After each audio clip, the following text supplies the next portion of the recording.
Hello, heavenlyjustice@gmail.com viewers. Today, I am featuring the historical benefits of the black man's footsteps in America.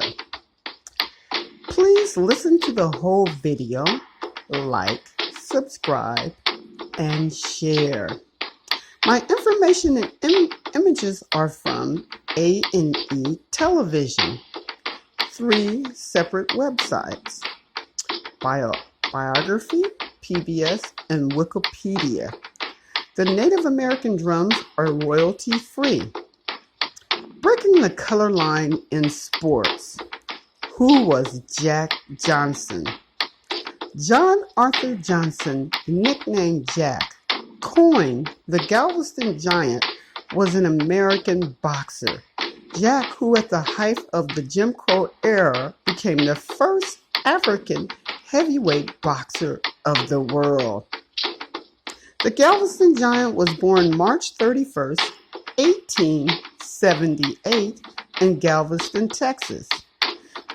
Jack grew up in a family setting, the third child of 9 and the first son of Henry and Tina Johnson, 2 former slaves who worked blue-collar jobs as a janitor and a dishwasher. His father, Henry, served as a civilian teamster of the Union's 38th Colored Infantry. Jack once said his father was the most perfect physical specimen that he had ever seen, although his father, who was only 5 feet 5 inches, his father was left with an atrophied right leg from his service in the war. Despite the fact Johnson grew up in the South, Jack said that segregation was not an issue in that somewhat secluded city of Galveston, as everyone was living in the 12th Ward was poor and dealing with financial struggles. Johnson remembers growing up with a gang of white boys in which he never felt victimized or excluded. Remembering his childhood, Johnson said, "As I grew up with white boys who were his friends and pals, he ate at their houses, played with them, and spent the night at their homes. Their mothers gave him cookies. No one ever taught Jack that white men were superior to him." At 16,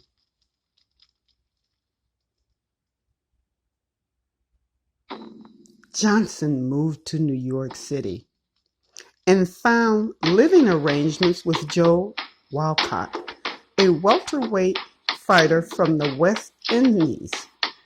Johnson fought in a summer league against a man named John Must-Have-It Lee. Because prize fighting was illegal in Texas, the fight was broken up and moved to the beach, where Johnson won his first fight and a purse of $1.50. On February 25th, 1901, Johnson fought Joe Chawaski in Galveston. Chawaski, a popular and experienced heavyweight, knocked out Johnson in the 3rd round. Prize fighting was illegal in Texas at the time, and both men were arrested and jailed. The sheriff permitted both fighters to go home at night as long as they agreed to spar in their jail cell. Large crowds gathered to watch the sessions.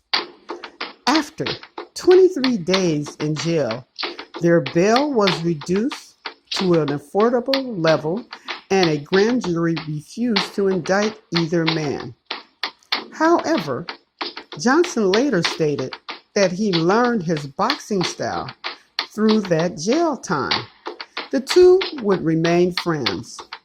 Johnson attests that his success in boxing